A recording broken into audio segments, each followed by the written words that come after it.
Assalamualaikum warahmatullahi wabarakatuh. Perkenalkan, nama saya Kamila Ardila, NIM A1A3180111 dari Program Studi Pendidikan Pancasila dan Kewarganegaraan Universitas Jambi.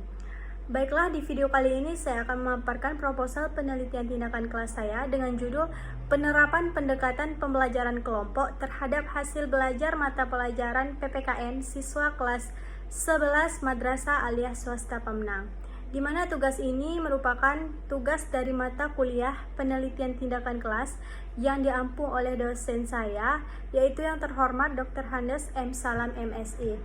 Langsung saja, yaitu untuk yang pertama, bab 1, 1.1 latar belakang. Penelitian ini dilatar belakangi oleh belum tercapainya hasil yang baik sebagaimana yang diharapkan guru kepada siswa ketika peneliti melakukan observasi awal dengan melihat hasil ulangan harian siswa pada kompetensi menghargai hak asasi manusia berdasarkan perspektif Pancasila sebagai anugerah Tuhan Yang Maha Esa, di mana dari hasil observasi tersebut didapatkan bahwa daftar nilai rata-rata ulangan harian siswa itu yang memenuhi KKM atau mencapai KKM hanya sebanyak 11 orang dari 19 orang. Yang di bawah KKM yaitu ada 8 orang dengan presentasi 57,8% untuk yang tidak tuntas dan yang tuntas hanya 42,1%. Kemudian penelitian ini juga dilatar belakangi oleh wawancara yang dilakukan peneliti dengan guru mata pelajaran PPKN yaitu Ibu Astri Arsyika di Madrasah alias swasta Pemenang, Kabupaten Merangin, Jambi, kelas 11 pada 8 Februari 2021. Nah, didapatkan bahwa dalam proses belajar banyak ditemukan siswa yang mengalami kesulitan belajar khususnya pada mata pelajaran PPKN. Untuk itu peneliti merasa penting untuk melakukan sebuah penelitian dari faktor yang mempengaruhi hasil belajar siswa dengan judul Penerapan Pendekatan Pembelajaran Kelompok terhadap hasil belajar mata pelajaran PPKN siswa kelas 11 Madrasah alias swasta Pemenang. Lanjut untuk rumusan masalah, yaitu apakah hasil belajar mata pelajaran PPKN siswa kelas 11 Madrasah alias swasta Pemenang dapat meningkat dengan menerapkan pendekatan pembelajaran kelompok.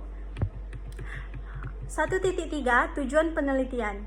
Tujuan penelitian ini yaitu untuk meningkatkan hasil belajar pada mata pelajaran PPKN di kelas 11 MAS Pemenang dengan penerapan pendekatan pembelajaran kelompok. Kemudian ada 1.4 manfaat penelitian. Di sini ada 3 untuk siswa, guru, dan juga peneliti. Kemudian 1.5 definisi istilah.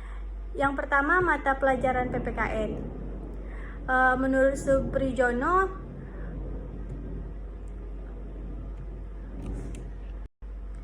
PPKN merupakan mata pelajaran yang memfokuskan pada pembentukan warga negara yang memahami dan mampu melaksanakan hak-hak dan kewajibannya untuk menjadi warga negara yang cerdas, terampil, dan berkarakter yang diamanatkan oleh Pancasila dan Undang-Undang Dasar 1945.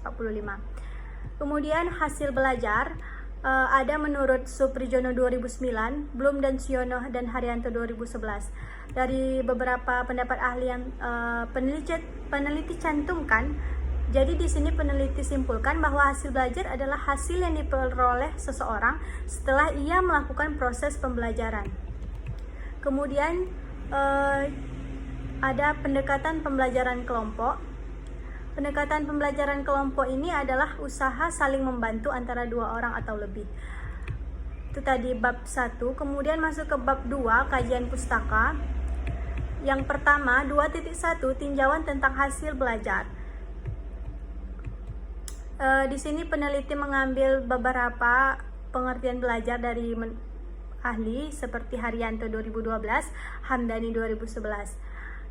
Jadi dapat peneliti simpulkan bahwa belajar adalah sebuah proses yang dilakukan setiap individu untuk mengetahui, merubah, memperbaiki, menjalani dan merasakan hal-hal yang baru saja diketahui.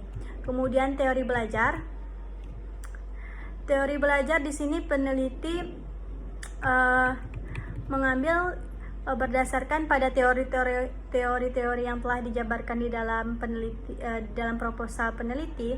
Teori yang mendukung desain pembelajaran pada penelitian ini adalah teori konstruktivisme yang lahir dari gagasan Piaget dan Vygotsky. Landasan teori ini adalah yang menjadi alasan bahwa siswa perlu membangun pengetahuan serta pengalamannya melalui belajar berinteraksi bersama orang dewasa atau temannya yang lebih mampu menyelesaikan tugas-tugas yang tidak bisa siswa selesaikan sendiri. Kemudian yang selanjutnya, C. Hasil belajar. Hasil belajar merupakan sesuatu yang penting bagi seseorang yang telah mengalami proses belajar.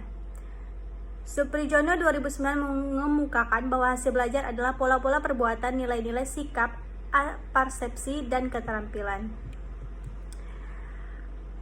Haryanto 2011 menjelaskan hasil belajar mencakup kemampuan kognitif, afektif, dan psikomotorik. Berdasarkan paparan pengertian hasil belajar, maka peneliti menyimpulkan bahwa hasil belajar adalah segala kemampuan yang dimiliki siswa setelah memperoleh pengalaman belajar, sehingga mengakibatkan perubahan kemampuan dalam aspek kognitif, afektif, dan psikomotorik.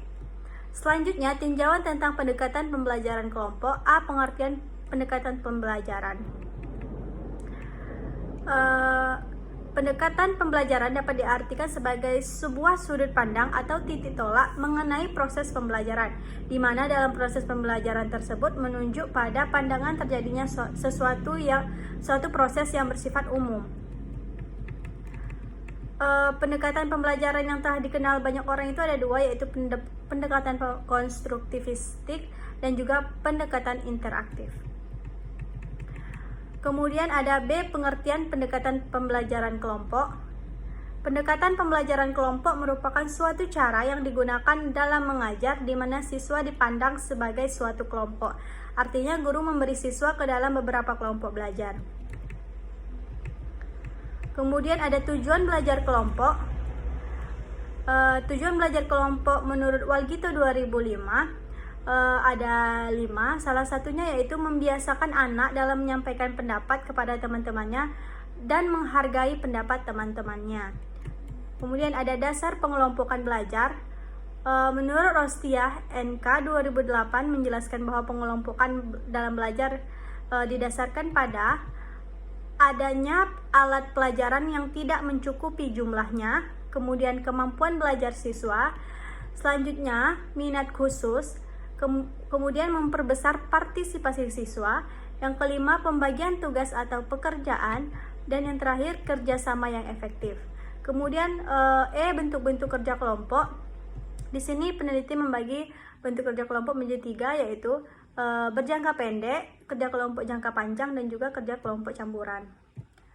Kemudian ada cara belajar kelompok, yaitu tentukan anggota kelompok yang sesuai untuk bergabung dalam satu kelompok belajar. Kemudian sepakati dan tentukan waktu pengerjaan, tempat, dan apa saja yang harus didiskusikan. Kemudian tentukan siapa ketua kelompok, kemudian rumuskan hal-hal yang harus dipecahkan bersama dan batasi ruang lingkup masalahnya. Kemudian diskusikan serta pecahkan satu persatu persoalan, selesai dengan cara mengemukakan pikiran dan pendapat. Jika terdapat persoalan yang tidak dapat dipecahkan, maka ditanyakan kepada gurunya. Dan yang terakhir, membuat kesimpulan dari diskusi dan dipelajari untuk kedepannya. Selanjutnya, ada kelebihan dan kelemahan belajar kelompok.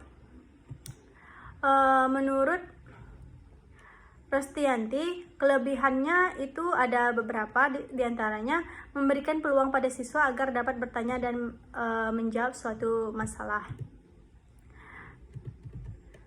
Rostiah 2008 juga mengemukakan kelemahannya ada 4, salah satunya kerja kelompok sering hanya melibatkan kepada siswa yang mampu.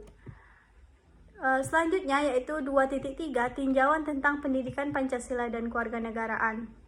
Pendidikan kewarganegaraan adalah suatu mata pelajaran yang nantinya akan dapat membentuk, membekali, memfokuskan siswa agar mampu menjadi masyarakat baik yang diandalkan oleh bangsa dan negara seperti yang diamanatkan Pancasila dan Undang-Undang Dasar 1945. Kemudian tujuan pendidikan Pancasila dan kewarganegaraan ada berpikir kritis, berpartisipasi secara cerdas, berkembang secara positif dan demokratis, dan berinteraksi dengan baik.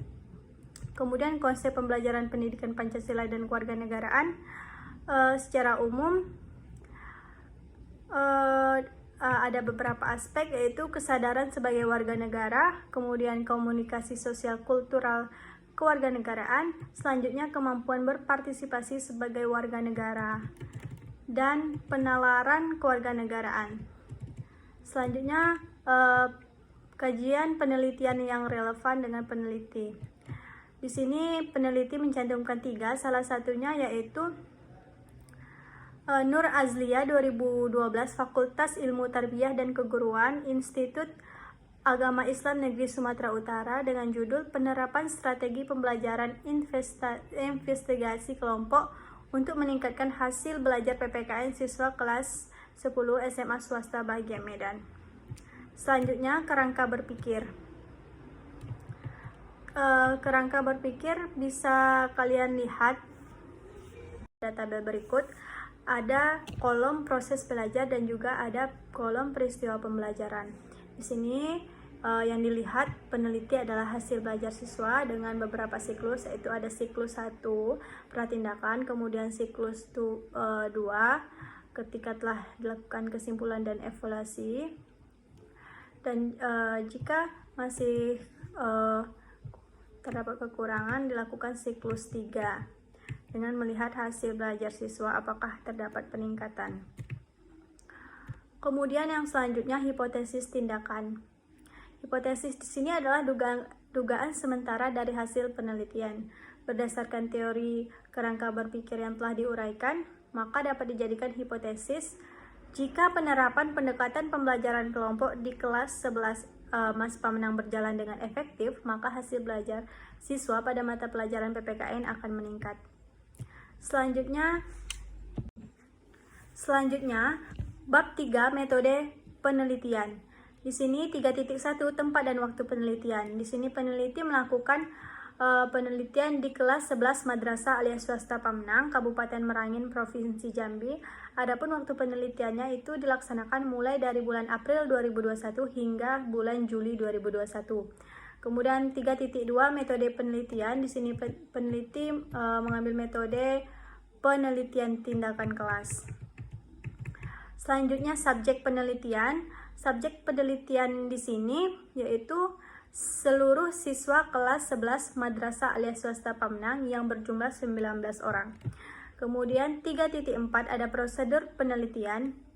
Adapun prosedurnya yaitu pertama, siklus pertama yaitu perencanaan.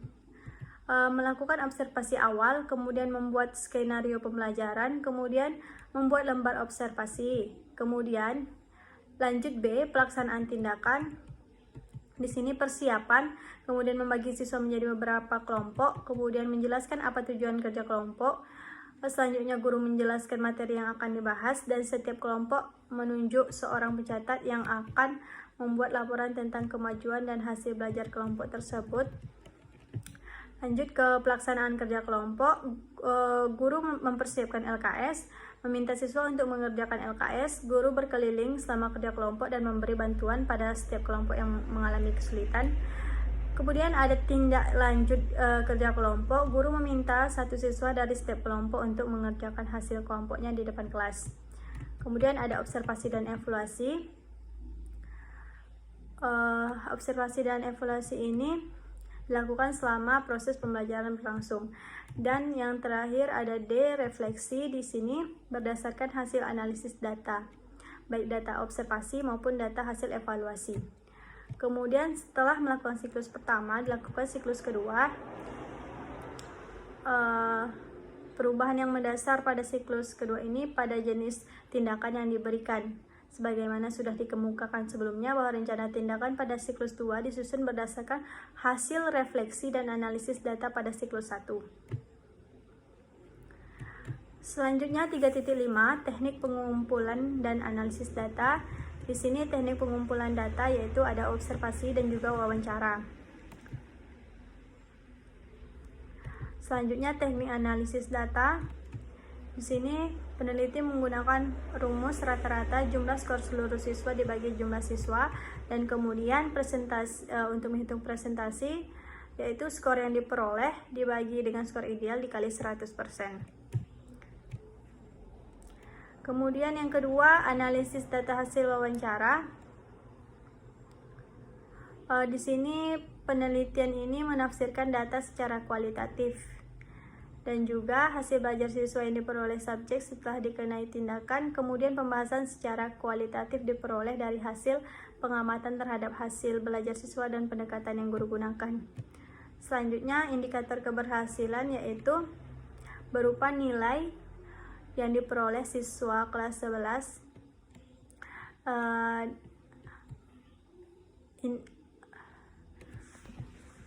yaitu presentasi hasil belajar siswa atau nilai berdasarkan hasil observasi di atas KKM, yaitu KKM-nya 75. Kemudian jadwal penelitian di sini telah peneliti lampirkan sebagai berikut. Baiklah teman-teman semuanya, hanya itu yang dapat saya sampaikan. Apabila ada kekurangan dan kesalahan di sini, saya dengan kerendahan hati saya memohon maaf atas yang sebesar-besarnya. Dan untuk saran, kritikan dan masukan yang membangun sangat peneliti perlukan di sini.